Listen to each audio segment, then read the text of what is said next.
Steve Nessius, Reuters. After multiple attempts to complete a critical fueling test of its next-generation space launch system, NASA has decided to finish the rocket's wet dress rehearsal at a later date.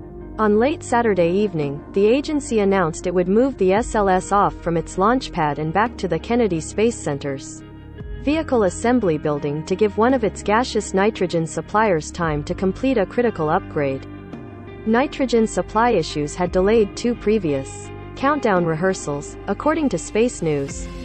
NASA will also use the opportunity to replace a faulty helium check valve and repair a minor hydrogen leak. Technicians found in one of the umbilical fuel lines running from the rocket's mobile launch tower.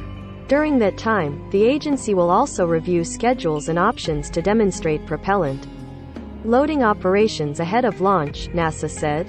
It promised to share more information about the decision, as well as its plans moving forward, during a press conference scheduled for April 18. Since April 1, NASA has tried 3 times to complete a wet dress rehearsal of the Artemis 1 moon mission.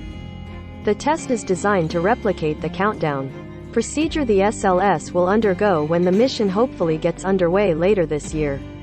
NASA most recently attempted to complete a modified version of the test in April 14, but that trial was cut short after it discovered the aforementioned hydrogen leak in the rocket's mobile launch tower.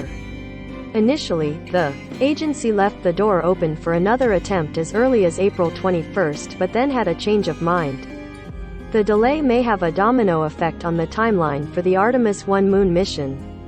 NASA has yet to set a date for the flight, and won't do so until the SLS wet dress rehearsal is complete. Despite all the issues NASA has run into with its next-generation rocket, the agency remains confident it will fly. There's no doubt in my mind that we will finish this test campaign, and we will listen to the hardware, and the data will lead us to the next step, said Artemis launch director Charlie Blackwell Thompson on Friday. And we will take the appropriate steps, and we will launch this vehicle. All products recommended by Engadget are selected by our editorial team, independent of our parent company. Some of our stories include affiliate links. If you buy something through one of these links, we may earn an affiliate commission.